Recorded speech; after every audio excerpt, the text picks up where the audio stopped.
स्पर्धा परीक्षेच्या तयारीसाठी महाराष्ट्रातील सर्वोत्तम online platform Gyandeep academy Pune.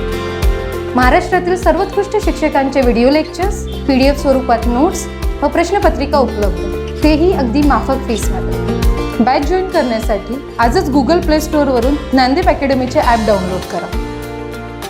अधिक माहितीसाठी संपर्क करा 95 11 28 04 65. नमस्कार मित्रांनो, ज्ञानदीप अकॅडमीच्या ऑनलाईन प्लॅटफॉर्ममध्ये तुमच्या सर्वांचं सहर्ष स्वागत. मित्रांनो, कालच राज्यसेवेचा पेपर झाला आणि त्याच्यामधलं आपण पेपर 2 चं डिस्कशन पाहणार आहोत. एकंदरीत पेपर पाहिला तर राज्यसेवेचा पेपर 2 हा बऱ्यापैकी सोपा होता. पॅसेज हे एकदम सोपे होते, जास्त ट्रिकी असा पॅसेज नव्हता कुठे. फक्त एक मराठीचा एक पॅसेज सोडला तर बाकी बऱ्यापैकी सोपे पॅसेज होते.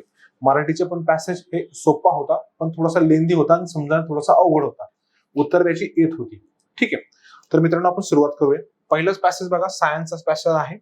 भरपूर मुलांनी ज्यांनी सायन्स बघून कदाचित याला स्किप केलेलं असू शकतं, पण पहिलाच प्रश्न बघा. डायरेक्ट तुम्हाला काय करायचं आहे, जो तुम्हाला फॉर्म्युला दिला आहे M1 × V1 अधिक M2 × V2 बरोबर M1 U1 plus M2 U2. याच्यामध्ये तुम्हाला काय करायचे आहे, डायरेक्ट किमती टाकायच्या आहेत. ठीक आहे, याच्यामध्ये बघा एकाचं वस्तुमान 200 ग्रॅम दिलेलं आहे, दुसऱ्याचं 300 ग्रॅम दिलेलं आहे. ठीक आहे, काय म्हणतात, एकाच रेषेवर एकाच दिशेने 8 मीटर पर सेकंद आणि 4 मीटर पर सेकंद वेगाने जात आहेत.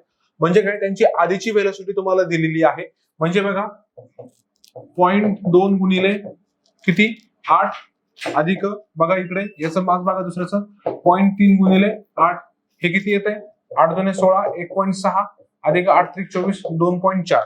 ठीक आहे, काय ते चुकलं का आपलं? नाही, 8 चौक किती, सॉरी 4 3 12 इथं 1.2 येईल, सॉरी इथं 1.2 येईल, इथं 1.2 येईल, म्हणजे हे येतं 2.8 येतं तुमचं. ठीक आहे, आता याच्यामध्ये बघा तुम्हाला काय दिलंय, काय म्हणतात, after the collision 2 objects the first object moves with velocity of 5 metre per second. म्हणजे बघा M1 आणि V1 दिलाय. M1 किती आहे 0.2 आहे, 0.2 गुणिले 5 किती येते 1 येते. म्हणजे बघा M2 आणि V2 यांची किती येणार आहे, 2.8 इकडे आहे. म्हणजे काय 2.8 मधून किती वजा करायचा, 1 वजा करायचा, किती येते 1.8 येतोय बरोबर, 1.8 येतोय. आता पुढचं बघा काय म्हणता येते, हे किती आलं 1.8. आता त्यांनी काय विचारलं, दुसऱ्याची व्हेलॉसिटी सांगितली, मग V2 काढायचा आहे आपल्याला. आता बघा M2 × V2 किती आहे, M2 × V2 किती आहे 1.8. याच्यामधला M2 किती आहे, 300 ग्रॅम, म्हणजे किती 0.3 आणि 0.3 याला भागितलं किती येते 6. म्हणजे याचं उत्तर काय असणार आहे 3. पर्याय क्रमांक 3 याचं काय असणार आहे, उत्तर असणार आहे. ठीक आहे, पुढचा प्रश्न बघा. 2 objects are interacting without external force, their momentum काय डज नॉट चेंज. म्हणजे काय आपल्याला माहिती आहे त्यांचं मोमेंटम काय राहतं, कॉन्स्टंट राहतं. बघा कुठं दिले त्यांनी, तुम्हाला दाखवतो कुठं दिले बघा इथं. when no external force acts on two interacting body, बघा when no external force acts on two interacting objects their total momentum remains constant. म्हणजे काय, यांचं जे मोमेंटम आहे दोघांचं टोटल जे काय राहतं कॉन्स्टंट राहतं. बघा त्यामुळे पर्याय कायचं किती येणार आहे उत्तर, याचं उत्तर किती येणार आहे, तर does not change. Total momentum काय does not change, remains constant. पुढचं बघा सिंपल प्रश्न आहे. काय याच्यामध्ये तुम्हाला फक्त फॉर्म्युला टाकायचा आहे. काय विचारले यांनी, मोमेंटम विचारले. मोमेंटमचा फॉर्म्युला काय आहे, P = M × V बरोबर, M × V याचा फॉर्म्युला आहे. आता बघा 6 किलोग्रॅम. आता इथं बघा बरं का, एक लक्षात ठेवायचंय 170 सेंटीमीटर आहे. म्हणजे बघा हे किती होणार आहे 1.7 मीटर पर सेकंद होणार आहे. का, कारण की 100 सेंटीमीटर = किती असतं तुमचं 1 मीटर असतो. आता बघा या दोघांचा गुणाकार केला तुम्हाला किती भेटणार आहे 10.2 kg पर मीटर सेकंड. म्हणजे याचं उत्तर किती येणार आहे, याचं उत्तर 1 येणार आहे. पुढचं बघा काय म्हणतात ते. 2 ऑब्जेक्ट्स A आणि B हॅव मासेस M1 आणि M2. ठीक आहे, according to Newton's third law of motion their force exerted by A on B काय असणार आहे, equal and in opposite direction. बघा कुठं दिले आपल्याला पॅसेजमध्ये, त्यांनी बघूयात आपण. न्यूटनच्या मध्ये त्यांनी दिलेलं आहे न्यूटनचा थर्ड लॉ. बघा according to the Newton third law काय म्हणतायत, A also exert an equal force on B but the opposite direction. म्हणजे काय, इक्वल फोर्स आहे आणि कुठं आहे, अपोजिट डायरेक्शनने आहे. म्हणजे बघा याचं उत्तर किती असणार आहे, काय असणार आहे याचं उत्तर, याचं उत्तर काय असणार आहे, equal and in opposite direction. म्हणजे याचं उत्तर काय असणार आहे, एक हा याचा पर्याय असणार आहे. ठीक आहे, पुढचं बघा काय विचारलं त्यांनी, the rate of change of momentum is काय, directly proportional to applied force. बरोबर, एक नंबर दिलेलं त्यांनी पॅसेज मध्ये आपल्याला. बघा कुठं दिलंय,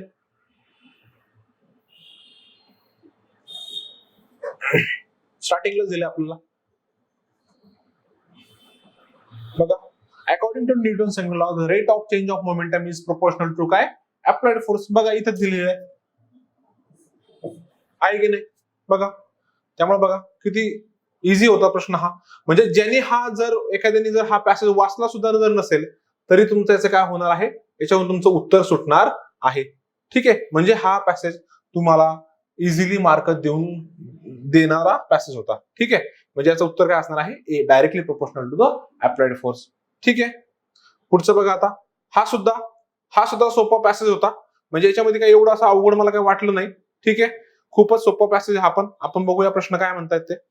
ठीक आहे, काय विचारतात पहिलं, मॅक्रो इलेमेंट्स. मॅक्रो इलेमेंट्स म्हणजे काय, इलेमेंट्स रिक्वायर्ड इन इक्वल काय लार्ज अमाऊंट. त्यामुळे उत्तर काय असणार आहे, 3. बघा कुठं दिलं तुम्हाला, 6चं एकदम स्टार्टिंगला दिलेलं आहे त्यांनी. बघा the element which are required comparatively in greater amount are termed as macro elements. Macro. ठीक आहे, त्यामुळे याचं उत्तर काय असणार आहे, मॅक्रो एलिमेंट्स. कितव्या पर्यायामध्ये, 3 नंबरच्या पर्यायामध्ये. पुढचं बघा, the elements is required in higher amount for normal plant growth. ठीक आहे, हायर काय त्यांनी विचारलंय, नॉर्मल प्लांट हायर, त्यांनी काय विचारलं, हायर विचारले. आता बघा पॅसेज मध्ये कुठं दिले, याचं उत्तर काय असणार आहे, तर पोटॅशियम याचं उत्तर असणार आहे. याचा ऑप्शन काय असणार आहे, ओनली ए.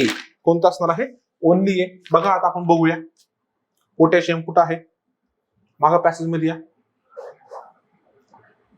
पोटॅशियम बघा डायरेक्ट क्लिअरली दिले, potassium is required in high amount by plants for normal growth as it provides the necessary ionic environment for the protein inside the plant cell. बघा डायरेक्टली वाक्य त्यांनी दिलंय काय, potassium is required in high amount by plant for normal growth. बघा त्यामुळे याचं उत्तर काय असणार आहे, ऑप्शन क्रमांक ए 7व्याचं. पुढचा बघा 8वा प्रश्न काय म्हणतोय, एक मिनिट थोडी, 8वा प्रश्न काय म्हणतोय बघा, which are the framework element in plant life. सरळ त्यांनी म्हटलेलं आहे, कार्बन, हायड्रोजन आणि ऑक्सिजन हे काय आहे, तुमचे फ्रेमवर्क एलिमेंट आहेत. ठीक आहे, कार्बन, हायड्रोजन आणि ऑक्सिजन हे त्यांनी सरळ दिलेलं आहे. बघा तिसऱ्या पॅराग्राफ मध्ये दुसरी ओळ आहे, तिसऱ्या पॅराग्राफ मध्ये दुसरी ओळ. बघा कार्बन, हायड्रोजन आणि oxygen are the framework elements, त्यांनी स्पष्ट दिलेलं आहे. ठीक आहे, त्यामुळे काय उत्तर असणार आहे आपलं, त्याचं उत्तर असणार आहे पर्याय क्रमांक 4. म्हणजे 8व्याचं उत्तर जे आहे आपलं पर्याय क्रमांक 4. ठीक आहे, पुढचं बघा आता काय म्हणतायत, 9वा प्रश्न, वनस्पतींमध्ये साखर वाहतुकीचे म्हणजे बघा, in plants which element is essential for the sugar transport. त्याचं उत्तर काय आहे, त्याचं उत्तर सी आहे, बोरान. बघा कुठं, सगळ्यात शेवटचा पॅसेज जो आहे त्याच्यामध्ये त्यांनी स्पष्ट म्हणलंय, बोरान इज इसेन्शियल फॉर काय, शुगर ट्रान्सपोर्ट. त्यामुळे उत्तर काय असणार आहे, सी, बोरॉन. ठीक आहे, पुढचं बघा काय म्हणतायत, magnesium is essential for which structure. त्यांनी विचारलंय. बघा कशासाठी आहे, तर क्लोरोफिल साठी आहे. तर याचा रेफरन्स तुम्हाला कुठं लागतोय, क्लोरोफिलचा, मॅग्नेशियमचा. तर मॅग्नेशियमचा तुम्हाला लागेल आय थिंक सेकंड लास्ट त्याच्यामध्ये, जो सेकंड लास्ट पॅराग्राफ जो आहे त्याच्यामध्ये आहे. त्याच्यानंतर नायट्रोजन मेटाबॉलिझम साठी कोणता आहे, तर मॉलिब्डेनम आहे, त्यांनी सांगितलेलं आहे. त्याच्यानंतर फोटोसिंथेसिस साठी कोण आहे, मँगेनीज आहे. फोटोसिंथेसिस साठी कोण आहे, मँगेनीज आहे. आणि शुगर ट्रान्सपोर्ट साठी कोणता आहे, तर बोरॉन आहे. ठीक आहे, त्यामुळे याचं उत्तर काय असणार आहे, ओनली पर्याय क्रमांक 1 याचं उत्तर काय असणार आहे. बघा तुम्ही म्हणाल कुठे, मला आम्हाला सांगा, मला दाखवतो मी पॅसेज मध्ये कुठे त्यांनी दिलेलं आहे स्पष्टपणे. मग बरं का, बोरॉन कशाला, शुगर ट्रान्सपोर्टला. मँगॅनीज बघा प्लेज अन इम्पॉर्टंट रोल कशामध्ये, फोटोसिंथेसिस मध्ये. त्याच्यानंतर पुढचं बघा, मॉलिब्डेनम कशामध्ये, important role in nitrogen metabolism मध्ये. ठीक आहे. आणि मग क्लोरोफिल मध्ये कोण करतं बघा, magnesium like calcium also serve as a structural component and is involved as a cofactor in many enzymatic transfer reaction आणि it is a component of chlorophyll structure आणि it is required to maintain the structural integrity of ribosomes आणि chromatin fibre. म्हणजे बघा हा passage कुणाबद्दल आहे, magnesium बद्दल आहे आणि इथं बघा क्लोरोफिल स्ट्रक्चर त्यांनी दिलेलं आहे. त्यामुळे याचं उत्तर काय असणार आहे, याचं उत्तर ए असणार आहे. म्हणजे बघा पहिल्या 10 मध्ये तुमचे 10 पैकी 10 बरोबर यायलाच पाहिजे, कारण की हा एकदम स्ट्रेट फॉरवर्ड यांनी काय केले होते प्रश्न यांनी इथं विचारलेले आहेत. ठीक आहे. पुढचा बघा, हा सुद्धा काय आहे, हा सायन्सच्या रिलेटेड आहे आणि हा सुद्धा काय आहे, खूप सोपा पॅसेज आहे. ठीक आहे मित्रांनो, बघा पहिलाच प्रश्न कदाचित सगळ्यांना डाऊट असेल की पहिल्याचं उत्तर काय असू शकतं. Fission processes the amount of energy release depends on which of the following factors. आता बघा मित्रांनो, याच्यामध्ये उत्तर काय असू शकतं. एक तर लोक म्हणू शकतात डी, काय loss in mass during the fusion, हे असू शकतं. आणि दुसरं कशावर असू शकतं, काही म्हणू शकतात की मास ऑफ द रिएक्टंट.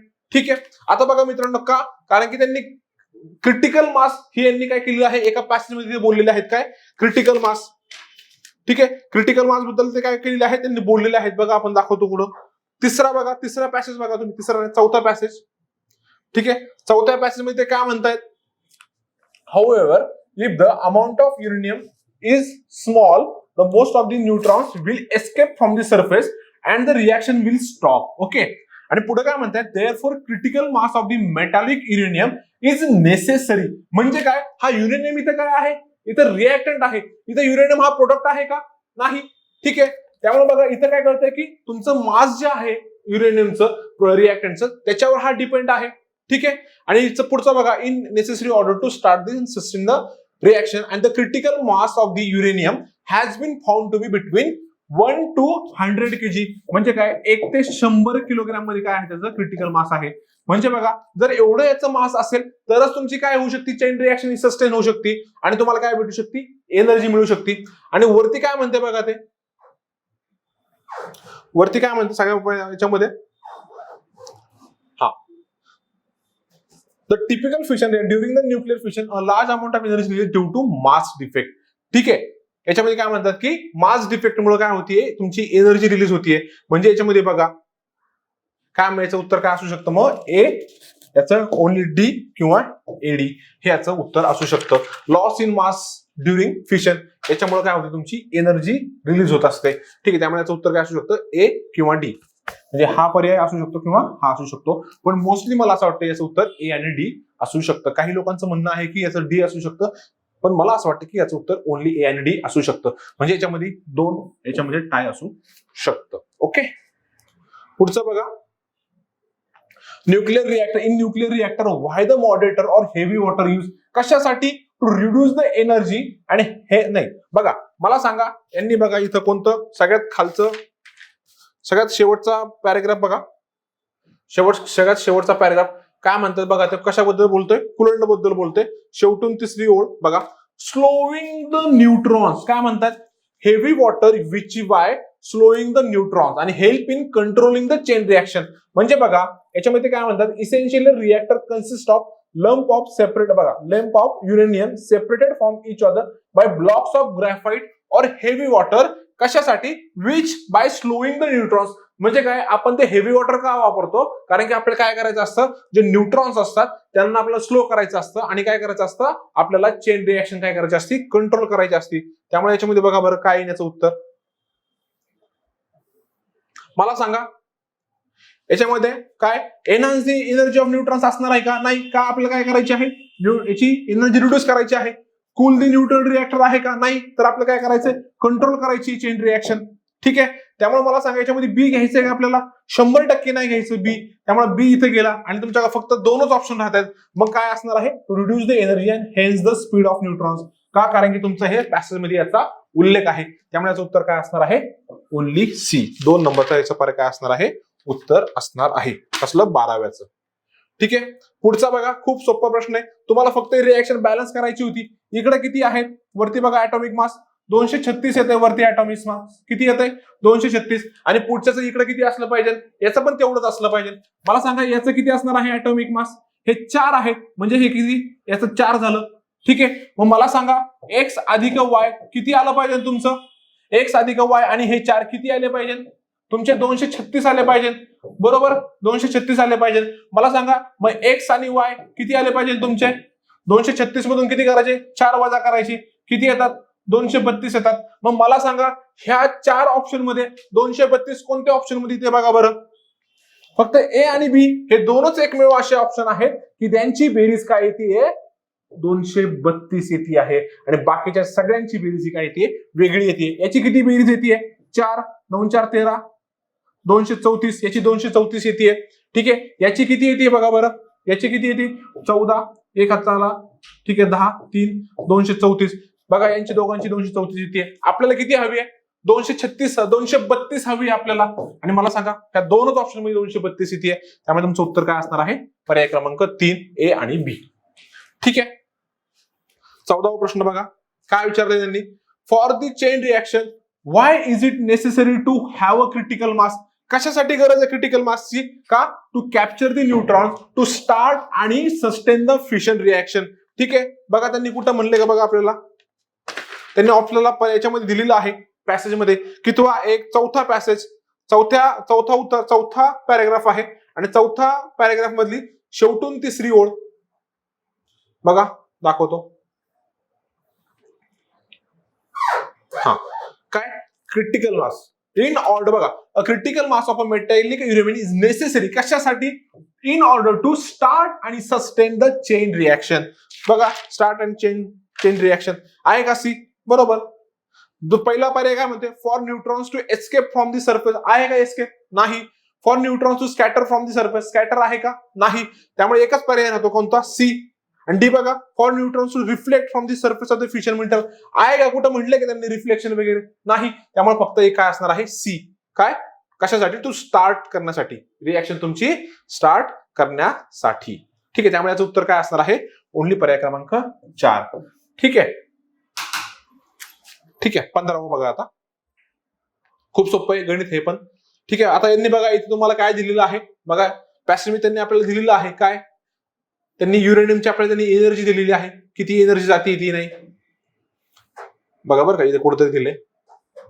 हा, काय म्हणतात की 235 ग्रॅम ऑफ जो युरेनियम जो आहे ना, तो किती एनर्जी देतोय बघा, किती देतोय, 4.3 इंटू 10⁹ किलो कॅलरी पर मोल, एवढी काय करतोय, आपल्याला काय करतोय, एनर्जी देतोय. ठीक आहे, आता पुढे त्यांनी बघा आपल्याला काय करायचंय, त्यांनी काय विचारलंय, त्यांनी काय विचारले बघा, तर 1000 ग्रॅम म्हणजे बघा किती, त्यांनी आपल्याला किती दिलंय, 235 ग्रॅमला किती दिलेली आहे आपल्याला एनर्जी, 235 ला किती जाते, 4.3 इंटू 10⁹, बरोबर. ठीक आहे, तर पुढे काय विचारलं त्यांनी आपल्याला, 1000 ला किती जाईल, म्हणजे बघा तिरकस गुणाकार केला तरी होत आहे काय, 4.3 गुणिले 10⁹ आणि हे किती 10⁵ आणि भागिले किती 235.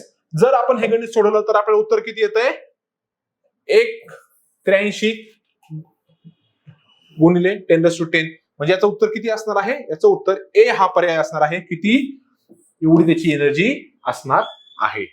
ओके, चलो आता हा पण एकदम सोपा पॅसेज होता. त्यांनी काय विचारलं होतं, मनी बिल बद्दल विचारलेले. पहिली गोष्ट बघा, तुम्ही जर डायरेक्ट जरी पॅसेज सोडवला असता तरी तुम्हाला उत्तर आलं असतं. कसं, money bill originates only in Lok Sabha, पर्याय क्रमांक 1. पुढचं बघा, हु डिसाइड, कोण ठरवतं, माहिती आपल्याला, स्पीकर ऑफ द लोकसभा, आणि पॅसेज मध्ये पण दिलेलं आहे. पुढचं बघा काय म्हणतायत की ordinary bills can originate only in कुठं, एनी हाऊस, एक तर राज्यसभेमध्ये किंवा लोकसभेमध्ये, त्यामुळे पर्याय क्रमांक 3. पुढचं बघा, which of the following is not a reason of weaker position of the Rajya Sabha. याच्यामध्ये त्यांनी काय विचारलंय, कोणतं नाहीये, not a reason for weaker काय. ठीक आहे, बघा त्यांनी आपल्या पॅसेज मध्ये दिलेलं आहे कुठंतरी, आय थिंक चौथा पॅसेज असणार आहे, एक member of the put question. बघा आता बघा, हा शेवटून दुसरा, the fact remains that Rajya Sabha is not as per with कुणाची Lok Sabha, it does not however mean that Rajya Sabha has no important role to play in the government machinery. Neither house by itself constitute the parliament. एक minute, तिथं नाहीये, एक minute. Really speaking, the Rajya Sabha is in weaker position in the matter since the total membership of the Rajya Sabha is less than the even half of the total strength. बघा इथे त्यांनी म्हटलंय the will of the Lok Sabha will naturally prevail at joint sitting. Moreover, joint session is presided over by the Speaker of the Lok Sabha. यांनी तर काय केलेले आहेत, 3 point तुम्हाला दिलेले आहेत आणि प्रश्नामध्ये त्यांनी तुम्हाला काय विचारलंय बघा बरं, काय विचारलंय की नॉट अ रिझन. हे काय आहेत, सगळे हे रिझन आहेत. ठीक आहे, हे काय आहेत, ते रिझन आहेत. आणि हे काउन्सिल ऑफ मिनिस्टर जे आहेत ते पण त्यांनी इथं पॅसेज मध्ये दिलेलं आहे. ठीक आहे, त्यामुळं याचं उत्तर काय असणार आहे, नन ऑफ दी अबोव. ठीक आहे. Which of the following cases is the Rajya Sabha not equal with the Lok Sabha. बघा कुठं इक्वल नाहीये लोकसभेबरोबर. हा, याच्यामध्ये बघा आता काय, not equal. Election of the law president आहे इक्वल. ठीक आहे. रिमूव्हल ऑफ द जज ऑफ सुप्रीम कोर्ट आहे इक्वल. प्रोक्लेमेशन ऑफ इमर्जन्सी हे पण आहे इक्वल. बघा कितव्या पॅसेज मध्ये आहे, शेवटून तिसरा पॅसेज बघा. Constitution puts the Rajya Sabha on equal footing. कशामध्ये, election and impeachment of president, removal of the supreme court, जजेस of the supreme court and high court, आणि प्रोक्लेमेशन ऑफ इमर्जन्सी आणि promulgation of ordinance and constitutional amendment. म्हणजे ह्या याच्यामध्ये काय करते, राज्यसभा आणि लोकसभा काय आहेत, ह्या इक्वल फुटिंगवर आहेत. म्हणजे त्यामुळे याचं उत्तर काय असणार आहे, नन ऑफ दी अबोव. का, कारण की हे सगळे काय आहेत, हे इक्वल फुटिंगला ठेवते आणि त्यांनी पुढे काय विचारलंय, नॉट विचारलेलं आहे. ठीक आहे, सगळे जे आहेत ते सगळे इक्वल फुटिंगला आहेत. त्यामुळे उत्तर काय असणार आहे, 4 हे याचं उत्तर असणार आहे. ठीक आहे. हा पण पॅसेज सोपा होता. बघा याच्यामध्ये काय म्हणते पहिलं, काय म्हणतात बघा. काळ्यांना राष्ट्रीय स्वातंत्र्य देण्याचं आश्वासन रिपब्लिकन पक्षाच्या 1860 मध्ये जाहीरनाम्यात प्रसिद्ध केलं होतं आणि 13व्या घटना दुरुस्तीमुळे गुलामगिरी नष्ट करण्याची तरतूद झाली. बघा ही कशामुळे आले, हे ब कशामुळे झाले, ब हे अ मुळे झालेलं आहे. म्हणजे ब हे विधान कशाचा परिणाम आहे, तर ए चा परिणाम आहे. ठीक आहे. ए मुळे काय झालं, बी झाले. म्हणजे बी हा कुणाचा परिणाम आहे, तर ए चा परिणाम आहे. तर हे काय असणार आहे, याचं उत्तर 1 असणार आहे. बघा पहिल्याच वाक्यात काय म्हणते ते, 1918 सालच्या निवडणुकीत रिपब्लिकन पक्षाचे उमेदवार अब्राहम लिंकन म्हणून निवडून आले आणि काळ्यांना राष्ट्रीय स्वातंत्र्य देण्याचं आश्वासन रिपब्लिकन पक्षाच्या निवडणूक जाहीरनाम्यात प्रसिद्ध केलेलं होतं. आणि याच्यामुळेच काय झाली आहे, मग तुमची 13वी काय आलेली आहे, तुमची अमेंडमेंट झालेली आहे. ठीक आहे. 14वी दुरुस्ती, सॉरी इथं काय झाली, 14वी दुरुस्ती झालेली आहे. म्हणजे काय, याचा परिणाम काय झालेला आहे, तर बी हे तुमची आकृती ऍक्टिव्हिटी झालेली आहे.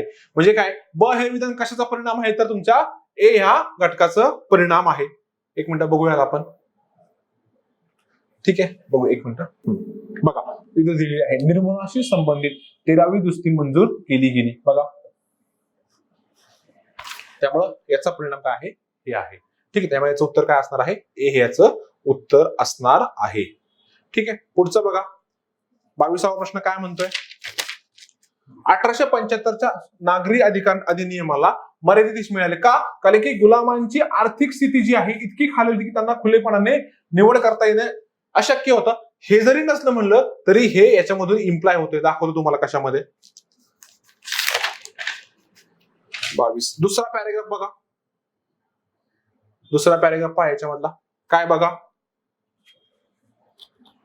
बघा हे यश मर्यादित होतं कारण की पुनर्रचनेची समाप्ती झाली तेव्हा पूर्वाश्रमीचे गुलाम आर्थिक दास्याच्या भीषण स्थितीत पोहोचले होते. त्यांनी काय म्हणले, आर्थिक दास्य त्याच्या काय भीषण स्थितीमध्ये पोहोचले होते. त्यामुळे आपण काय करणार आहोत, पर्याय क्रमांक आपण 3 बरोबर जाणार आहोत.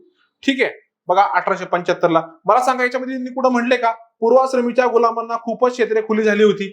बघा आहे का असं काय याच्यामध्ये, नाही. त्याच्यानंतर काळ्या लोकांना मतदानाचे अधिकार नव्हते. ठीक आहे. याच्या आधी काय केलं, हे याच्यानुसार त्यांना मतदानाचे अधिकार वगैरे भेटले होते. त्याच्या दक्षिणेकडील राज्यांची पुनर्रचना होत होती असं कुठं म्हटलं का त्यांनी, नाही. बघा इथे त्यांनी डायरेक्ट प्रश्न म्हणले. 1875चा संदर्भ कुठे येतोय, इथं येतोय. काय, पुनर्रचनेची समाप्ती झाली तेव्हा पूर्वाश्रमीचे गुलाम आर्थिक दास्याच्या भीषण स्थितीत पोहोचले होते. त्यामुळे याचं उत्तर आपण काय लिहिणार आहोत, याचं उत्तर आपण 3 लिहिणार आहोत. ठीक आहे. त्याच्यानंतर 23वा प्रश्न बघा काय, अमेरिकेतील बहुतांश संस्थांमध्ये विभक्तीकरण व भेदभावाच्या पद्धती ठोसपणे प्रस्थापित झाल्या. का? बघा कुठं म्हटले त्यांनी 23वा किती याच्यामध्ये 3रा पॅराग्राफ मध्ये बघा मिसिसिपी. बघा मिसिसिपी योजनेद्वारे बंदी विभक्ती आणि मतदार हिरवून घेण्याच्या कायद्याचे मार्ग पूर्णतः मोकळा झाला. आणि काय म्हणणं सॉरी बघा जिंक्रो कायदा आणि अशा इतर प्रथांनी काळ्यांच्या जीवनातील सर्व अवकाश विभक्तीकरण व भेदभावाला पाठबळ पुरवलं. ठीक आहे. त्यांनी काय विचारले आपल्याला की अमेरिकेतील बहुतांश संस्थांमध्ये विभक्तीकरण व भेदभावाच्या पद्धती ठोसपणे प्रस्थापित झाल्या. ठीक आहे. काय त्यामुळे मला सांगा 13व्या घटनेत गुलामगिरी नष्ट झाली याचा याच्यामध्ये काय संबंध आहे का? नाही. नंतर नागरी अधिकार अधिनियमाच्या तरतुदींची अंमलबजावणी व्यवस्थित झाली नाही. ठीक आहे. त्याच्यानंतर काळ्या लोकांना मतदानाचा अधिकार दिला गेला. ठीक आहे. आणि हे काय वरील पैकी नाही. का? कारण की इथं बघा जिम कायदे आणि अशा इतर प्रथांच्या जीवनातील सर्व अवकाशांमध्ये विभक्तीकरण व भेदभावाला पाठबळ पुरवले. त्यामुळे हेच उत्तर हे असणार आहे. हे असणार आहे. याचं उत्तर 4 असणार आहे का? तर नाही. ठीक आहे. पुढचं बघा 24वा काय म्हणतायत बुकर टी वॉशिंग्टन आणि WE. आता बघा याचं काय इनकरेक्ट विचारलं आहे. बोथ वेअर अमेरिकन प्रेसिडेंट म्हटलंय का त्यांनी इथं? नाही म्हणलं. त्यामुळे याचं उत्तर काय असणार आहे? ए असणार आहे. बघा दोघं पण ब्लॅक मुवमेंट मध्ये ऍक्टिव्ह होते का? होते. शेवटचा पॅरेग्राफ बघा याचा. शेवटचा पॅरेग्राफ बघा काय म्हणतोय. शेवटचा पॅरेग्राफ बघा Booker T Washington wanted to solve the problem of the blacks by peaceful negotiation आणि सेल्फ सपोर्ट इनिशिएटिव्ह. आणि याच्यानंतर पुढे काय म्हणतात हॅटो ड्यू बॉईस जो होता कुड नॉट अग्री विथ वॉशिंग्टन आणि ड्यू बॉईस गिव्हन रॅडिकल नॅशनलिस्ट आणि सेपरेटिस्ट मुवमेंट. म्हणजे ह्या दोघांचा मार्ग काय होता? वेगळा होता. पण दोघं कशाचे आहेत? त्या ब्लॅक मुवमेंटशीच काय आहेत? रिलेटेड आहेत. त्यामुळे मला सांगा याचं हे जे आहे आपण हे चूक करणार आहोत का? हे चूक करणार आहोत का? नाही. हे बरोबर आहे. ठीक आहे. दोघांच्या चळवळीचे कार्यपद्धती एकमत नव्हते. बरोबर आहे. आता पाहिलं आपण वॉशिंग्टन यांची मावळ धोरण तर डू यांचं जहाल धोरण. बरोबर आहे. त्यामुळे तुमचा पर्याय काय आहे? ए. दोघही अमेरिकेचे राष्ट्राध्यक्ष होते. कुठं म्हणलंय का पॅसेज मध्ये? नाही म्हटलं. ठीक आहे. पुढचं बघा त्यांनी काय विचारलं आहे मिसिसिपी योजनेबद्दल त्यांनी विचारलं आहे. बघा मिसिसिपी योजना कुठं आहे बघा बरं. मिसिसिपी योजना कुठं आहे बघा. ठीक आहे. मिसिसिपी योजनेद्वारे काय म्हणताय? मिसिसिपी योजनेद्वारे काय बंदी विभक्तीवर मताधिकार हिरवून घेणं यांना कायदेशीर मार्ग पूर्णतः मोकळा झाला. ठीक आहे. त्याच्यानंतर निग्रो लोकांना मताधिकार गमवावा लागला. ठीक आहे. त्याच्यानंतर पुढचं काय म्हणतात विभक्तीकरण व मताधिकार काढून घेणं याची तरतूद करणारा सरकारी कायदा संविधानिक व कायदेशीर असल्याची सर्वोच्च न्यायालयाने जाहीर केलं. ठीक आहे. त्याच्यानंतर पुढचं काय म्हणतात आता बघा बरं का याच्यामध्ये 4थं स्टेटमेंट बघा काय म्हणतंय सुप्रीम कोर्टाने कायमच काळ्यांना नागरी अधिकार मिळवून दिले आहे का? त्यांनी काय म्हणले नागरिक यांनी काय केले काढून घेतलंय. त्यामुळे मला सांगा हे बरोबर असणार आहे का? नाही. त्यामुळे तुमचं उत्तर काय असणार आहे? 4. आणि हे तर पहिलं स्टेटमेंट बरोबर आहे. मतदान केलं बरोबर आहे. आणि हा साक्षरता विषयक कायद्यामुळे काय आलंय काळ्यांचा मतदान अधिकार काय आले हिरावले गेले आहेत. हे पण दिलेलं आहे आपल्याला दुसऱ्या पॅराग्राफ मध्ये. हे पण कुठं दिलं आहे आपल्याला? दुसऱ्या पॅराग्राफ मध्ये दिलेलं आहे. बघा बरं. बघा संविधानिक दुरुस्त्या प्रभावी पायांना पाडणाऱ्या होत्या. ठीक आहे. बघा यांनी आपलं काय केलेलं आहे याच्यामध्ये आपलं काय दिलेलं आहे बघा बघा साक्षरता चाचण्यांच्या डावपेचांद्वारे त्यांचे मतांचे अधिकार 1890च्या दशकात काढून घेण्यात आले. बघा साक्षरतेचा उल्लेख केलेला आहे. त्यामुळे काय झालं ते पण स्टेटमेंट काय घेणार आहोत आपण बरोबर घेणार आहोत. ठीक आहे. आणि सुप्रीम कोर्टाने कायमच काळ्या नागरी अधिकार मिळवून दिले हे आपण काय चुकीचे घेणार आहोत. आणि त्यांनी काय विचारले असत्य विचारले. त्यामुळे उत्तर काय असणार आहे? 4 हे याचं उत्तर असणार आहे. हा एक सगळ्यात सोपा ज्याचं जॉग्राफी खूप चांगलं आहे त्याला हा 100% सुटायलाच पाहिजे असा पॅसेज होता. ठीक आहे. काय म्हणतात बघा in which country did severe drought occur due to El Nino. त्यांनी काय विचारले एल निनो मुळे कोणत्या कंट्रीमध्ये सिव्हिअर ड्रॉट येतो. ठीक आहे. 26वा प्रश्न बघा दुसऱ्याच पॅराग्राफ मध्ये उत्तर दिले. दुसऱ्याच पॅराग्राफ मध्ये उत्तर दिले. शेवटून तिसरी लाईन बघा कशाचा आहे एल निनो विचारलंय आणि कुठं severe drought in Indonesia Bangladesh आणि भारत इंडिया. बघा काय उत्तर असणार आहे याचं इंडोनेशिया बांगलादेश आणि भारत ACD. बघा 4 नंबरचा पर्याय. ठीक आहे. पर्याय क्रमांक 4. पुढचं बघा काय म्हणतात what information do we get about La Nina from the given paragraph. बघा काय it is a cold current आहे का? आहे. एल निनोच्या अपोजिट आहे का? आहे. त्याच्यानंतर पुढचं काय the La Nina is considered to be the youngest sister of El Nino. आहे का? आहे. ठीक आहे. त्यानंतर after the occurrence of La Nina trade winds increase their speed. आहे का? आहे. हे सगळं आहे याच्यामध्ये. 4. बघा बरं कुठे आहे लालिना. बघा La Nina is a cold ocean current. आहे का? आहे. ठीक आहे. त्याच्यानंतर पुढचं काय म्हणतात, अपोजिट टू द काय, एल निनो. बघा बरं which is opposite to El Nino. आहे बरोबर. La Nina is considered to be काय, यंगेस्ट सिस्टर. बघा बरं कुठे दिसतंय का तुम्हाला इथं, यंगर सिस्टर ऑफ एल निनो. ठीक आहे. पुढचं बघा after the occurrence of La Nina trade winds increase their speed. कुठे बघा बरं दिसतंय का. हे सगळे स्टेटमेंट जे आहेत ते सगळे स्टेटमेंट काय आहेत, बरोबर आहेत. ठीक आहे. कारण की हे जे आहे हे सुद्धा बरोबर आहे. लालिना काय करतात, तुमचं occurrence of La Nina trade wind increases their speed, हे पण त्यांनी दिलेलं आहे. आता मला ऍक्च्युअली सापडत नाहीये पण ते त्यांनी दिलेलं आहे. बघा तिसरी ओळ आहे. When it generated, the trade winds increases their speed. दिलेलं आहे.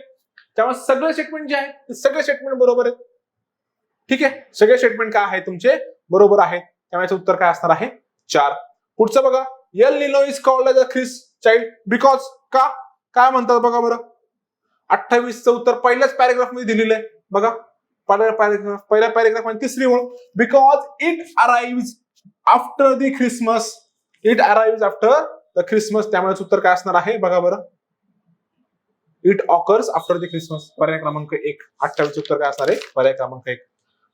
पुढचं बघा the marine life is destroyed on the Peruvian coast is due to. कशामुळे बघा बरं. दुसऱ्या पॅरेग्राफ मध्ये उत्तर आहे. तिसरी ओळ, दुसरा पॅरेग्राफ तिसरी ओळ. बघा sometimes the strong El Nino, काय strong El Nino causes the heavy rainfall along the Peruvian coast and destroy the marine life.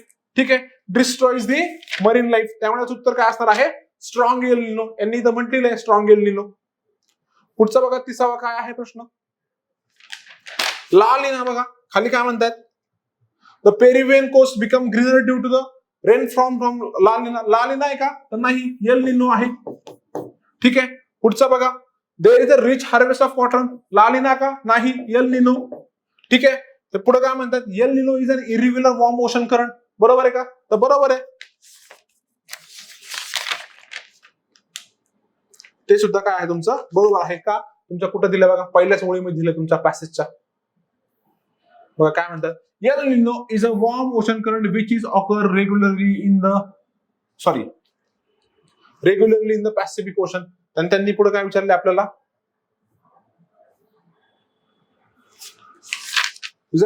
Irregular warm आहे का. त्याचं उत्तर काय असणार आहे सी आहे, इरेग्युलर. बघा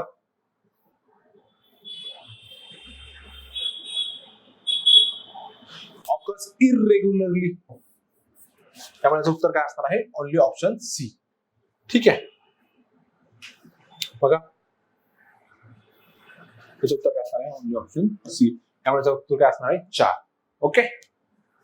आता बघा पुढचा स्त्रिया व नैसर्गिक संपदा. ठीक आहे. स्त्रिया व नैसर्गिक संपदा खूप सोपा पॅसेज हा. पण काय विचारतात बघा पहिल्या प्रश्नामध्ये, एक मिनिट. हा काय विचारतात, which group is more affected by the environmental destruction. बघा पहिलेच ओळ बघा काय म्हणते, पॅसेजची पहिलीच ओळ काय म्हणते, probably no other group is more affected by environment destruction than poor village women. म्हणजे काय, पुअर विलेज वुमन जी आहे तीच काय आहे सगळ्यात जास्त अफेक्ट झालेली आहे. ठीक आहे. पुअर विलेज वुमन जी आहे ती सगळ्यात जास्त अफेक्ट झालेली आहे. कोणती म्हणजे याचं उत्तर काय असणार आहे, विलेज पुअर वुमन ग्रुप याचं उत्तर असणार आहे. 3 पर्याय. ठीक आहे. पुढचं बघा काय म्हणतात, which factor does not affect the countries biomass base. ठीक आहे. मला सांगा इंडस्ट्रियलायझेशन आहे का, आहे. अर्बनायझेशन आहे का, आहे. कॅश इकॉनॉमी आहे का, आहे का. तिसरा पॅरेग्राफ बघा, तिसऱ्या पॅरेग्राफ मधली पहिली ओळ, unfortunately industrialization, urbanization and the advance of the cash economy have greatly affected the country's biomass base. त्यामुळे बघा हे तिन्ही घटक याच्यामध्ये आहेत. तिन्ही घटक काय आहेत त्याच्यामध्ये आहेत. त्यामुळे याचं उत्तर काय असणार आहे, याचं उत्तर काय असणार आहे नन ऑफ दी अबोव. त्यांनी काय विचारले, डज नॉट अफेक्ट. आणि हे तिन्ही काय करतायत, अफेक्ट करतायत. त्यामुळे उत्तर काय असणार आहे नन ऑफ दी अबोव. पुढचा बघा, which type of a people face social destruction. बघा सेकंड लास्ट पॅराग्राफ त्याच्यामधली शेवटून दुसरी ओळ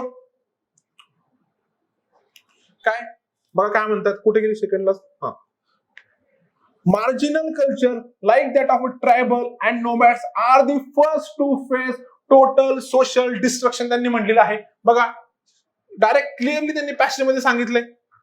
काय विचारलंय, which type of people face social destruction, तर कोण आहेत, तर आपले आधी ऍबनॉर्मल, हे काय असणार आहे याचं उत्तर ऍब ओरिजिनल आणि नोमॅडिक. त्यांनी मराठीच्या पॅसेज त्यांनी हे एकदम व्यवस्थित दिलेलं आहे, आदिवासी आणि भटक्या जमाती. ठीक आहे, पुढचं बघा 34. हा थोडासा जर का आहे कंटेशियस प्रश्न आहे, म्हणजे प्रत्येकाला काहीतरी वेगळं वाटू शकतं की देशातील ग्रामीण explain the role of biomass of the rural household in the country. ठीक आहे, मला असं वाटतं की याचं उत्तर एक असायला हवं, काय क्रुशियल रोल प्ले करतोय. काही लोकांना water is one of the biomass असं सुद्धा वाटू शकतं. मग मित्रांनो मला सांगा, वॉटर वाटतंय तर मग हा का वाटत नाहीये फायरवूड का, कारण की त्यांनी त्याचा पण उल्लेख केलेला आहे. त्यांनी त्याचा उल्लेख काय केलेला आहे बघा कुठं, दुसरा पॅराग्राफ बघा, काय म्हणतोय, biomass plays a crucial role in meeting daily survival needs in the vast major of the rural household in the country. Food, fish, fuel, firewood यांनी सगळं दिले, बिल्डिंग मटेरियल सगळं दिले, आणि water is another crucial element in human survival and its availability is definitely related to biomass in a country, असं त्यांनी म्हटलेलं आहे. त्यामुळे मित्रांनो मला वाटते का सगळ्यात जास्त तुमचा कोणता ऑप्शन हे करतोय, हा ऑप्शन क्रुशियल रोल प्ले करतोय. ठीक आहे, त्यामुळे मला असं वाटतं याचं उत्तर ए हे असायला हवं. ठीक आहे, रोल ऑफ बायोमासचं क्रुशियल रोल आहे असं मला वाटतं. ठीक आहे, आता बघा पुढचं काय म्हणतात ते,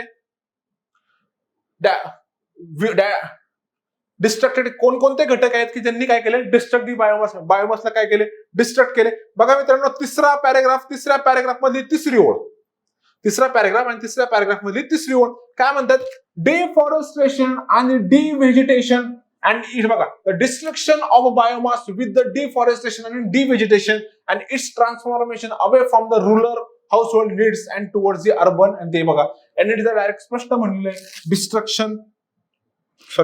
डिफॉरेस्टेशन आणि डिव्हेजिटेशन यांनी हे स्पष्ट इथं म्हटलेलं आहे. त्यामुळे याचं उत्तर काय असणार आहे, याचं उत्तर डिफॉरेस्टेशन आणि डिव्हेजिटेशन असायला हवं. ठीक आहे, बघा ट्रायबल्स अँड नोमॅड्स असणार आहे का, नाही लॉजिक लावलं तरी. ठीक आहे, सबसिस्टन्स इकॉनॉमी, मार्जिनल कल्चर, बघा याच्यामुळे तुमचं कल्चर प्रिव्हिजन होतंय, पहिल्याच पॅराग्राफ मध्ये त्यांनी म्हटले. आणि इंडस्ट्रियलायझेशन, अर्बनायझेशन याचा त्यांनी कुठे उल्लेख केलाय का, नाही उल्लेख केला. त्यामुळे आपण इथं काय करू शकतो, ह्या दोन गोष्टी आपण इथं लिहू शकतो का, कारण की याचा इथं उल्लेख आहे, डिफॉरेस्टेशन आणि डिव्हिजन. बघा डिस्ट्रक्शन ऑफ बायोमास विथ, यांनी स्पष्ट इथं म्हणलंय destruction of biomass with the deforestation आणि डिव्हेजिटेशन, याचा इथं काय केलेला आहे, स्पष्ट उल्लेख केलेला आहे. ठीक आहे, पुढचा प्रश्न बघा काय म्हणतात, बघा हे 35 प्रश्न आपले झालेले आहेत आणि हे 35 प्रश्नांमधले बऱ्यापैकी सगळे प्रश्न सोपे होते आणि सगळे प्रश्न पैकीच्या पैकी बरोबर येण्यासारखे आहेत. फक्त एक प्रश्नामध्ये डाऊट असू शकतो. ठीक आहे, आयोग कदाचित उत्तर त्याचं वेगळं पण देऊ शकतं, पण मला असं वाटतं की यांचं उत्तर हे अशी असायला हवी. ओके मित्रांनो, आपली आन्सर की ही 100%च बरोबर असेल असं आपण सांगू शकत नाही. 1-2 प्रश्न इकडे तिकडे होऊ शकतात. ओके, पुढचा बघा त्यांनी काय विचारले, फॉरेस्ट पॉलिसी आणि इम्पॅक्ट. ठीक आहे, बघा पहिला प्रश्न काय विचारलाय, according to the given passage food security depends on, कशावर डिपेंड आहे बघा बरं. बघा पहिलाच पॅसेज त्याच्यामधली तिसरी ओळ, पहिलाच पॅराग्राफ त्यामध्ये पहिलीच ओळ कशामुळे डिपेंड आहे, food security of the entire world depends upon the linkages between, कशातल्या, इकॉलॉजिकल स्टॅबिलिटी आणि economic wellbeing of the majority of the world's people who live in the tropics or the third world, असे त्यांनी म्हटले तुम्हाला. म्हणजे बघा economic wellbeing of the tropical region आणि कुठलं इकॉलॉजिकल स्टॅबिलिटी, अशा 2 घटकांवर आहे. आणि असा 2 पर्याय तुम्हाला कुठं दिसतोय, बी आणि डी, इकॉलॉजिकल स्टॅबिलिटी आणि इकॉनॉमिक वेलफेअर कुठल्या, ट्रॉपिकल रिजन मधला. त्यामुळे याचं उत्तर काय असू शकतं, 3 असणार आहे. ठीक आहे, पुढचं बघा, which approach of the community related to forest in India do you understand from the given passage, कोणता असणार आहे, तर कन्झर्वेशन आणि यूज ऑफ फॉरेस्ट, कन्झर्वेशन आणि यूज ऑफ फॉरेस्ट. बघा कुठं दिलंय, पॅसेज पॅराग्राफ क्रमांक 3 त्याच्यामधली शेवटची ओळ बघा, काय म्हणतात बघा, the function simultaneously without conflict as a survival, म्हणजे बघा survival needs of the local people were satisfied through conservation oriented utilisation. म्हणजे बघा काय त्यांनी काय केलं इथं आपल्याला, कन्झर्वेशन आणि काय यूज ऑफ अ फॉरेस्ट, म्हणजे आपण कन्झर्वेशन पण करत होतो आणि त्याच्याबद्दल आपण त्याचा यूज सुद्धा करत होतो. त्यामुळे याचं उत्तर काय असणार आहे, एक हे याचं उत्तर असणार आहे. त्यांनी काय विचारलंय, कम्युनिटी विचारलेलं आहे. काय विचारलेलं आहे, कम्युनिटी विचारलेलं आहे. आणि इथं हा पॅसेज जो आहे तो बऱ्यापैकी कम्युनिटीच्या रिलेटेड बोलतो आहे. ठीक आहे, पुढचं बघा काय म्हणतायत, इफेक्ट्स ऑफ कॉलोनिझम. काय इफेक्ट्स बघा बरं, इफेक्ट्स ऑफ कॉलोनिझम त्यांनी काय विचारलंय की वसाहतवादाचे परिणाम कोणते आहेत ते त्यांनी विचारलेलं आहे तुम्हाला. मित्रांनो याचे सगळेच असणार आहे. ठीक आहे, मार्केट बेनिफिट साठी याचा उल्लेख आहे. Generator due to forest wealth, बरोबर आहे, ते पण आहे. त्याच्यानंतर मोनोकल्चर, ठीक आहे, ते पण आहे. आणि लॉस ऑफ बायोडायव्हर्सिटी आपण हा घेऊ शकतो. कदाचित काही लोक म्हणू शकतात की हा नाही, पण आपण हा सुद्धा पर्याय इथं घेऊ शकतो, कारण की मला असं वाटतं की आयोग हे याचं इथं उत्तर देऊ शकतं. ठीक आहे, म्हणजे बघा यांनी शेवटी म्हणले की मोनोकल्चर वगैरे त्याच्यामुळे सिव्हिअरली undermine ecological processes in mountain catchment त्यांनी असं म्हटलेलं आहे. त्यामुळे मला असं वाटतं की याचं उत्तर 4 असायला हवं. ठीक आहे, नाहीतर एबीसी पण याचं उत्तर येऊ शकतं. ठीक आहे, याचा उल्लेख हा शेवटच्या पॅराग्राफ मध्ये आहे. ठीक आहे, पुढचं बघा, what is the central idea of this passage. ठीक आहे मित्रांनो, याच्यामध्ये सुद्धा मतांतर असू शकतात. ठीक आहे, काहींचं म्हणणं रॉंग इन्व्हायरमेंटल पॉलिसी आणि रिडक्शन इन फॉरेस्ट हे असू शकतं, आणि काहींचं असं म्हणणं असू शकतं की इन्व्हायरमेंटल डिग्रेडेशन आणि reduction in the forest wealth हे सुद्धा असू शकतं. बघा मित्रांनो, बेनिफिट्स होत आहेत का मोनोकल्चर पासून, नाही. ते काय म्हणतायत की आपल्याला अवॉइड करायचे, त्यामुळे हा तर 100% नसणार आहे. Place of forest in Indian culture, याच्यामध्ये इंडियन कल्चरवर जास्त बोललं गेलंय का, नाही. याच्यामध्ये कॉलोनिझमचे सुद्धा काय घेतलेले आहेत आपण, पॉलिसीची काय केलेली आहे, कंपॅरिझन केलेली आहे. त्यामुळे ह्या दोघांमधलं कोणतंही उत्तर 100% असणार आहे. शक्यतो मला असं वाटतं याचं उत्तर 2 असायला हवं असं मला वाटतं, पण बघूया. काही लोकांचं म्हणणं आहे की ए असू शकतो किंवा हा असू शकतो. ह्या 2 पैकीच एक उत्तर काय असणार आहे, उत्तर असणार आहे. ठीक आहे, सेंट्रल आयडिया त्यांनी इथे विचारलेली आहे. ठीक आहे, पुढचा बघा मराठीचा पॅसेज 41वा, सॉरी 40वा प्रश्न राहिला आपला. 40वा प्रश्न बघा काय म्हणतोय, 40वा प्रश्न बघा काय म्हणतोय. 40वा प्रश्न, what conclusion can be derived from the passage. बघा काय काढू शकतो आपण कन्क्लुजन पॅसेज मधून. ठीक आहे, बघा मला सांगा ऑप्शन बघा, market economy based on trade demands does not depend on forest. नाही, तर आपण काय केलंय, फॉरेस्ट इकॉनॉमी आपण काय केलंय, फॉरेस्टचं डिग्रेडेशन केलंय असं पॅसेज मध्ये म्हणतात. त्यामुळे मला सांगा हा ऑप्शन येणार आहे का, नाही. त्यामुळे हा ऑप्शन गेला. पुढचं बघा, colonial policy has paused the reduction of the forest. मला सांगा केलंय का, पॉज केलंय का, कॉज म्हणतात, कॉज केलंय डिस्ट्रक्शन फॉरेस्टचं, बरोबर आहे. त्यांनी तोडलं फॉरेस्टचं, तोडलं वगैरे. We should not cultivate more pines on nilgiri trees, बरोबर आहे का, कारण त्यांनी याच्यामध्ये ऑलरेडी म्हटलेलं आहे की काय, मोनोकल्चर ऑफ प्लांटेशन हे आपण काय केलं पाहिजे, कमी केलं पाहिजे असं त्यांचं म्हणणं आहे. ठीक आहे, त्यामुळे हे आपण घेऊ शकतो. पुढचं बघा काय म्हणतायत, कन्झर्वेशन ऑफ फॉरेस्ट आणि use of forest are interdependent, बरोबर आहे का, कारण की आपण काय करतोय, हे इंडियाच्या कंटेक्स्टने आपण घेतलेलं आहे. त्यामुळे याच्यामधलं हे जे उत्तर आहे याचं उत्तर एबीसी असणार आहे. ठीक आहे, याचं उत्तर काय असणार आहे, याचं एबीसी असणार आहे. ठीक आहे, आता बघा तुम्ही म्हणाल हे बी कसं काय बरोबर. बघा पॅसेज मधली शेवटच्या 2 ओळी वाचा, पॅसेज मधल्या शेवटच्या 2 ओळी वाचा. बघा काय म्हणतायत त्या, काय म्हणतायत की बघा, monoculture plantation of eucalyptus pine etc.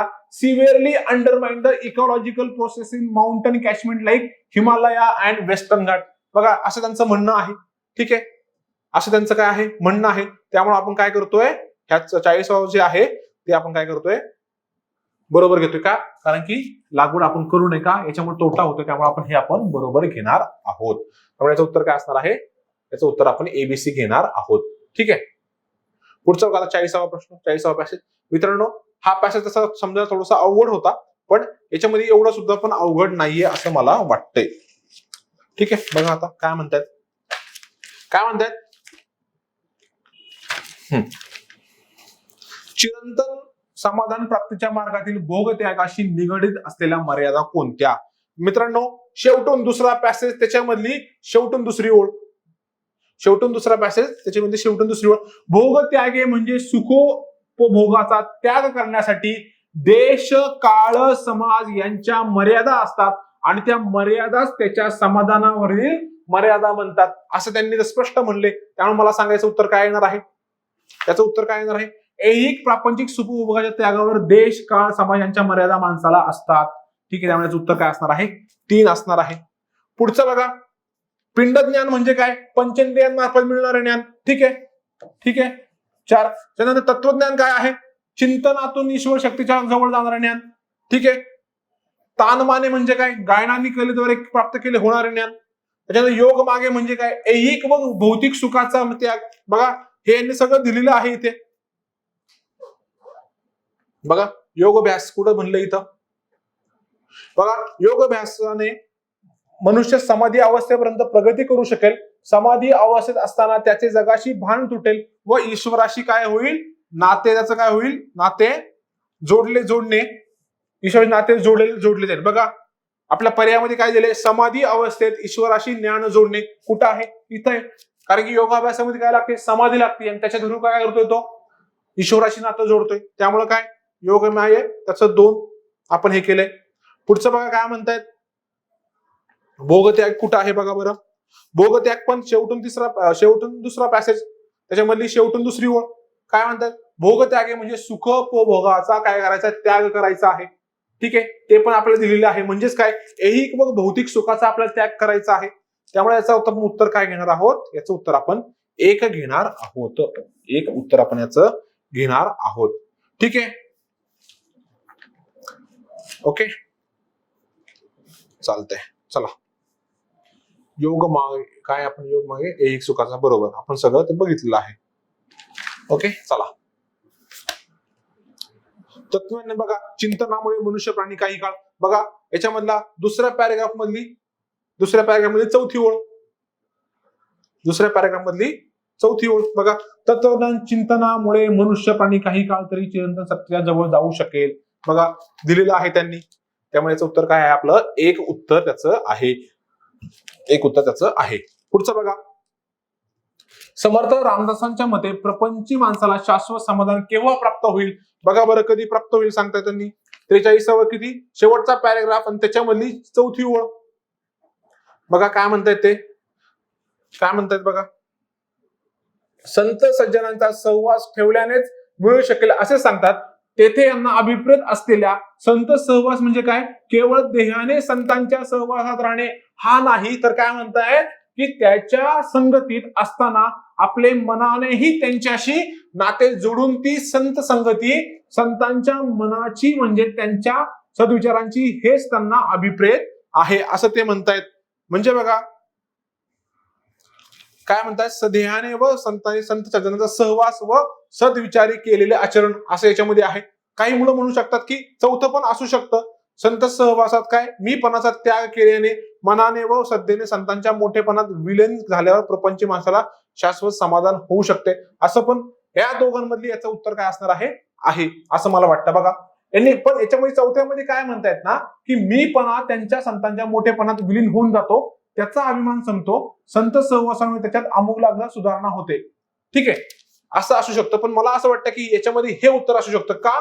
बघा यांनी तो कोणा काय म्हणलंय, समाधान केवळ सज्जन. बघा अशा तऱ्हेने वरील सर्व मार्गाने चिरंतन समाधान मिळणार नाही हे सांगून मग श्री समर्थ ते समाधान केवळ सज्जनांच्या योगे म्हणजे सज्जनांच्या सहवासात ठेवल्यानेच मिळू शकेल असं ते म्हणतात. ठीक आहे, म्हणजे मला असं वाटतं की याच्यामधलं 1 किंवा 2 हे उत्तर असू शकतं. ठीक आहे, पुढचं बघा काय म्हणताय 44. याचं उत्तर काय असू शकतं, याचं उत्तर 3 किंवा 4 याचं उत्तर हे असू शकतं. पुढचं बघा, समाधानाचा आनंद कायम टिकवण्यासाठी प्रत्येकाचा प्रयत्न कोणता असतो. बघा कोणता असतो, तर काय, सृष्टीच्या बाह्य व्यापाराचे ज्ञान तो पंचेंद्रियांमार्फत ग्रहण करतो. ठीक आहे, बघा यांनी दिलेलं आहे आपल्याला पहिल्या त्याच्यामध्ये दुसरा पॅरेग्राफ पहिली ओळ, सृष्टीच्या बाह्य व्यापाराचे ज्ञान मनुष्य पंचेंद्रियांमार्फत ग्रहण करतो. या ज्ञानापासून त्याला सुख मिळेल अशी कल्पना असते, पण जे ज्ञान पंचेंद्रियांवर अवलंबून आहे त्याचे सैरेही त्या पंचेंद्रियांवरच अवलंबून आहे असं त्यांचं म्हणणं आहे. म्हणजे बघा त्यांनी प्रश्न काय विचारलाय, समाधानाचा आनंद कायम टिकवण्यासाठी प्रत्येकाचा प्रयत्न काय असतो, तर याचं हे जे ज्ञान आहे ते पंचेंद्रियांमार्फत ग्रहण करणे हा याचा आहे. ठीक आहे, ठीक आहे, ओके. आणि त्याचे स्थैर्यही त्या पंचेंद्रियांवर अवलंबून असते. चला पुढचं बघा काय म्हणतात. 5वा प्रश्न त्यांनी काय विचारले, पंचेंद्रिय कोणती ते त्यांनी तुम्हाला विचारलेलं आहे. बघा प्रपंच माणूस कोणत्या पंचेंद्रियामार्फत ज्ञान ग्रहण करतो. पंचेंद्रिय कोणते आपल्याला माहिती आहे, श्रोत, त्वचा, नेत्र, जिव्हाळा, नाक.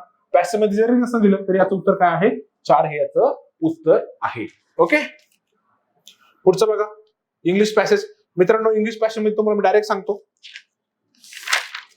बघा हा जो उत्तर आहे ह्या चॅरेटचा अर्थ काय माहितीये का, ह्या चॅरेटचा अर्थ काय माहितीये का, देखावा करणे. म्हणजे मी तुमच्यासाठी काहीतरी करतोय, देखावा करणे असा याचा अर्थ होतो. ठीक आहे, म्हणजे बघा they are carrying out a charade of negotiation.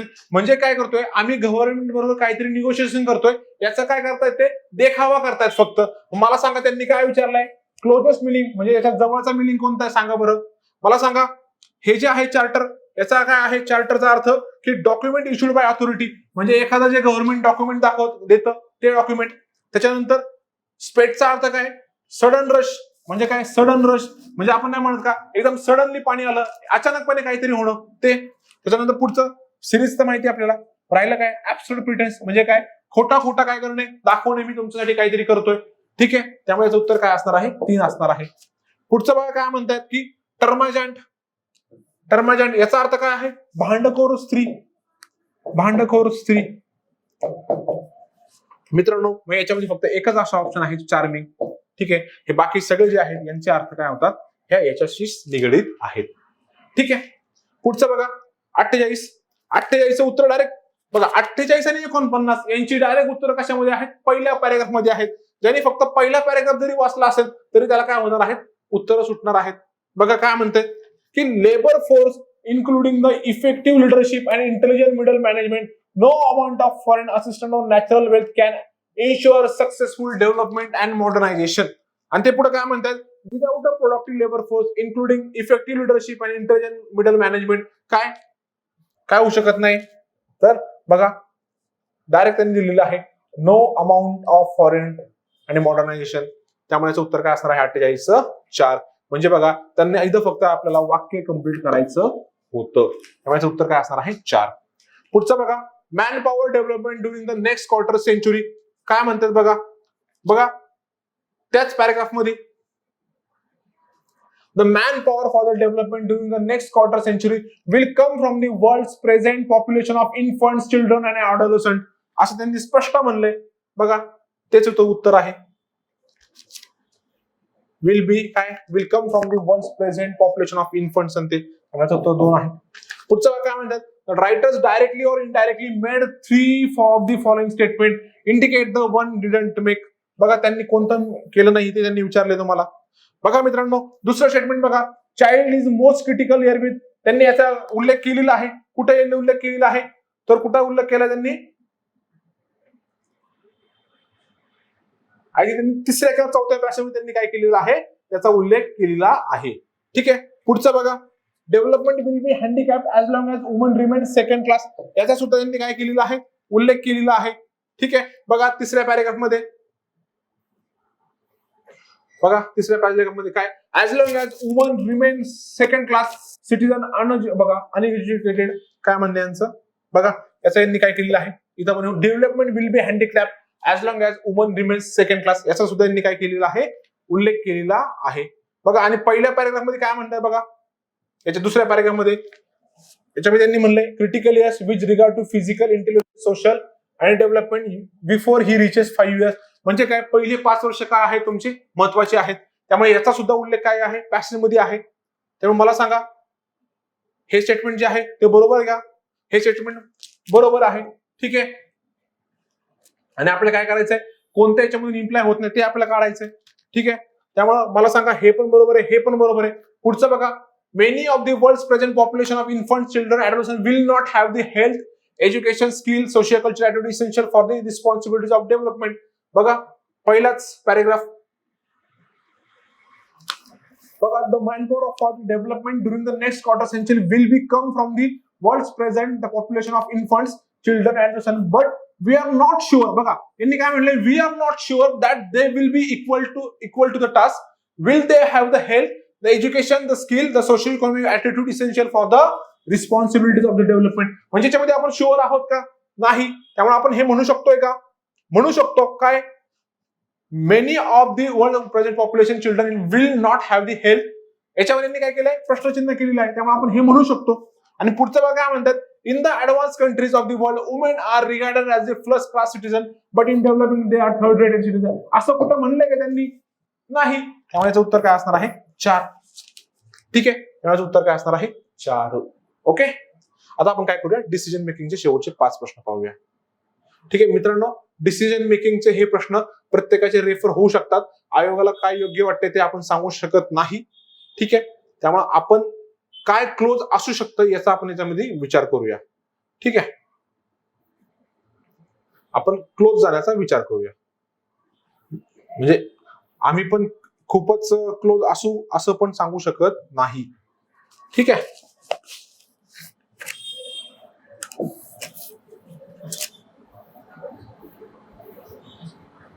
Okay 76. ठीक आहे, काय म्हणतात 76 मध्ये? ठीक आहे, बघा, तुम्ही स्वतःच्या प्रामाणिकपणासाठी ख्यातनाम असलेले काय आहात? वरिष्ठ सरकारी आहात. मला सांगा मित्रांनो, याच्यामध्ये काय असू शकतं? एक तर 2 किंवा 4 हे काय असू शकतं? 2.5 मार्क याला असू शकतात. ठीक आहे,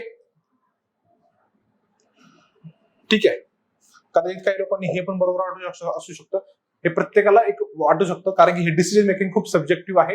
याच्यामध्ये आपण कन्फर्मली सांगू शकत नाही नेमकं कोणतं बरोबर असू शकतं. कदाचित आयोगाला दुसरं कोणतं तरी योग्य वाटू शकतं. ठीक आहे मित्रांनो, खात्री कराल, खात्री द्याल का? नाही देऊ शकत. का? कारण तुम्हाला इथं रूल दिलेला आहे. काय? वर्तन नियमानुसार बंदी आहे. आपण याच्यामध्ये काय ह्याच्या अगेन्स्ट आपण काय करणार आहोत का? नाही. त्यामुळे याच्यामध्ये 2 किंवा 3 मला असं वाटतं की याचं उत्तर बरोबर असू शकतं. ठीक आहे, पुढचं बघा काय म्हणतात. तुम्ही शेतकरी कुटुंबातील आहात. ठीक आहे, तुम्हाला एका मंत्र्यांनी सांगितलं की त्याच्या मित्राचं हे करा, लेक्चर ऑर्गनाईज करा असं सांगितले, आणि तो जो माणूस आहे तो काय आहे? तुम्हाला असं माहिती की तो माणूस एवढा अनुभवी नाही असं तुम्हाला वाटतंय. मग ठीक आहे, मग तुम्ही याच्यामध्ये काय कराल? मंत्र्यांना त्यांचा मित्र लुच्च आहे, तुम्ही असं डायरेक्ट सांगणार आहात का? नाही. त्यामुळे हा ऑप्शन गेला. ठीक आहे, सॉरी बघा, मंत्र्यांना ही व्यक्ती लुच्च आहे हे स्पष्ट कराल. ठीक आहे, हा एक असू शकतो. मंत्र्यांना त्यांचा मित्र लुच्च आहे हे समजावणे किती कठीण आहे तुम्हाला माहित असल्याने तुम्ही ह्या प्रस्त असलेल्या व्यक्तीचे काय करा? भाषण आयोजित करा. नाही. का तुम्ही चुकीची गोष्ट कोणती करणार आहात का? नाही. त्यामुळे हा एक ऑप्शन गेला. ठीक आहे, पुढचं बघा, या मंत्र्यांना ही व्यक्ती लुच्ची आहे हे स्पष्ट कराल. मित्रांनो मला सांगा, तुमच्या मंत्र्यांचे रिलेशन सुद्धा महत्वाचे आहेत, त्यामुळे हा सुद्धा जाऊ शकतो. ठीक आहे, त्यानंतर शेतकऱ्यांना मार्गदर्शन करण्यासाठी शेतकऱ्यांना सेतू जाळावर उपलब्ध असलेल्या वैज्ञानिक विधेवर प्रयोग करायला सहाय्य देणाऱ्या वैज्ञानिकांचे नाव सुद्धा हा एक असू शकतो. आणि अजून बघा, अनेक वर्ष शेतकऱ्यांबरोबर काम करत असलेल्या आणि वैज्ञानिक विधा वापरून उत्पादन वाढवण्यासाठी सेंद्रिय खतांचा वापर करण्याच्या पद्धती असलेल्या वैज्ञानिकाचे नाव काय करा? शेतकऱ्यांना मार्गदर्शन करण्यासाठी सुचवाल. मित्रांनो, याच्यापैकी हा मला जास्त बरोबर वाटतं, त्यामुळे हा याचं उत्तर असू शकतं. पुढचं बघा काय म्हणणे यांचं. समाधान दिवस करायचा आहे. ठीक आहे, याच्यामधला सगळ्यात चांगला पर्याय मला असं वाटतं की हा असू शकतो, आणि किंवा हा, काहींनी हा किंवा हा, ह्या 2 पैकी एक असू शकतो. ठीक आहे मित्रांनो, बघा याच्यामधलं काय होतंय? आध्यात्मिक व्याख्याने. कदाचित एखादा माणूस आध्यात्मिक नसू शकतो, त्यामुळे हा काय होतोय? याची बाउंड्री काय होते? रिस्ट्रिक्ट होतीये. हा पर्याय काय करतोय? स्वतःला संकुचित करतोय. पुढचा बघा, सभेला जमलेल्या बहुसंख्य लोकांनी सुचवल्यानुसार अध्यापक व अध्यापकांना शाळेत समाधान देणारे काहीही करण्याची. मित्रांनो मला सांगा, काहीही करण्याची तुम्हाला मोबाईल दिली तर तुम्ही मुलं काही करू शकतात, मुलं एकमेकांना मारू शकतात. ठीक आहे, त्यामुळं हा सुद्धा काय होतोय? स्वतःची व्याप्ती काय करतोय? मर्यादित करतोय. त्यामुळे राहिले फक्त हे 2 ऑप्शन. याच्यामधलं मला असं वाटतं की 3 याचं उत्तर असू शकतं, कदाचित 2 सुद्धा देऊ शकतात. ठीक आहे, पुढचं बघा 79 काय म्हणताय?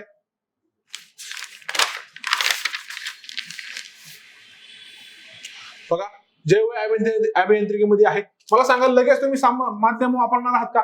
इथं बघा तुम्हाला फक्त काय आहे, संशय आहे. संशय, तुम्हाला खात्री आहे का? नाही. इथं फक्त संशय आहे. मग मला सांगा लगेच तुम्ही याची बदनामी करणार आहात का कोणाची? नाही. दबाव टाकणार आहात का? नाही. पुढचं बघा, तुमच्यावर झालेल्या अन्यायाविषयी तुमच्या वरिष्ठांना जागरूक करण्यासाठी त्यांची भेट घेणं. ठीक आहे, पण तुम्ही एक काम करा, आधी तुम्ही त्या माणसाला विचारा तरी, बाबा नेमकं तुम्हाला नाव का पाठवलं नाही. ठीक आहे, लगेच वरती जाणार आहात का? नाही. त्यामुळे हा सुद्धा ऑप्शन मला वाटतं की लगेच घेणार नाही. त्याच्यानंतर प्रशिक्षणासाठी तुमची शिफारस न करण्याचे कारण जाणून घेण्यासाठी आणि गरज पडल्यास तुम्ही शिफारस करण्यासाठी तुमची बाजू मांडण्यासाठी तुम्ही काय करा, संबंधित वरिष्ठांशी बोलाल. ठीक आहे, तुम्ही आधी कारण जाणून घ्या. मला असं वाटतं की हा पर्याय चांगला असू शकतो. का? कारण की तुम्ही काय करताय, कारण जाणून घेताय, मग काय करताय, पुढे जाताय. आणि लेखी तक्रार लगेच तुम्ही देणार आहात का? नाही. ठीक आहे, त्यामुळे मला असं वाटतं की याचं उत्तर 3 असायला हवं. ठीक आहे, पुढचं बघा काय म्हणतात. आता याच्यामध्ये काय आहे, तुमची कोणतरी दूरची नातेवाईक आहे, ती तुम्हाला काय म्हणते की मला घर द्या असं म्हणते. पण इथं काय म्हणतात की सगळे निकष काय केले, सचिवांनी नियमांकडे बोट दाखवून तिची विनंती नाकारली आहे. म्हणजे बघा इथं सगळे नियमाच्या दृष्टीने कामं चालू आहेत. मग अशा वेळेस तुम्ही काय करू शकता, तुमच्या याच्यासाठी तुमच्या उपस्थितीत तिची विनंती विचारण्यात न घेण्याच्या निर्णयासंबंधी तात्विक बैठक घेण्याची काय करणार, तिच्यासाठी स्पष्ट करण्याची विनंती सचिवालयाला करा. मला असं वाटतं की हा ऑप्शन सगळ्यात चांगला असू शकतो. ठीक आहे, कदाचित तिसरा पण सुद्धा याचं उत्तर असू शकतं, मला असं वाटतं. त्यामुळे मला असं वाटतं की 3 किंवा 4 याच्यामध्ये याचं उत्तर असू शकतं. मला सांगा, लांबवण्याचा काय आहे का, आदेश द्या असं काय आहे का? नाही. का? याच्यामुळे 2 गोष्टी, याच्यामुळे काय 2 लोकांवर अन्याय होऊ शकतो. पुढचं बघा, नातेवाईकांच्या आजारासारख्या व्यक्तिगत समस्येसारख्या कोणत्याही विनंतीला विचारात न घेता त्यांचे वाटप करण्याचे आदेश सचिवाला द्याल. मला सांगा, यांनी ऑलरेडी काय म्हटलंय, निर्णय कसा घेतलाय, नियमांना धरून निर्णय घेतलेला आहे. त्यामुळे मला सांगा हा पर्याय कसा होतोय, हा चुकीचा वाटतोय. त्यामुळे सगळ्यात बरोबर कोणतं वाटतंय, हा चौथा वाटतंय. कदाचित 3 सुद्धा देऊ शकतो आयोग, म्हणजे 3 आणि 4 याच्यामध्ये उत्तर असणार आहे. ओके मित्रांनो, अशा प्रकारे आपण 80 प्रश्न बऱ्यापैकी डिस्कस केलेले आहेत आणि उत्तर ही बऱ्यापैकी क्लोज जाण्याची आपण दिलेली आहेत. मित्रांनो, 3-4 प्रश्नांची उत्तर इकडे तिकडे होऊ शकतात, कदाचित आयोगाला काहीतरी वेगळं वाटू शकतं, पण पॅसेज मधली उत्तर आपण बऱ्यापैकी तुम्हाला मी दाखवलं की त्याचा संदर्भ आपण काय केलेला आहे, पॅसेजशी शोधून घेतलेला आहे. ठीक आहे मित्रांनो, थांबूयात आपण, भेटूयात दुसऱ्या याच्यामध्ये कॉन आणि रिझनिंग सेक्शनच्या याच्यामध्ये. धन्यवाद. स्पर्धा परीक्षेच्या तयारीसाठी महाराष्ट्रातील सर्वोत्तम online platform Gyandeep academy Pune. महाराष्ट्रातील सर्वोत्कृष्ट शिक्षकांचे व्हिडिओ लेक्चर्स, PDF स्वरूपात नोट्स व प्रश्नपत्रिका उपलब्ध, तेही अगदी माफक फीसमध्ये. बॅच जॉईन करण्यासाठी आजच Google Play Store वरून ज्ञानदीप अकॅडमीचे ॲप डाउनलोड करा. अधिक माहितीसाठी संपर्क करा 95 11 28 04 65.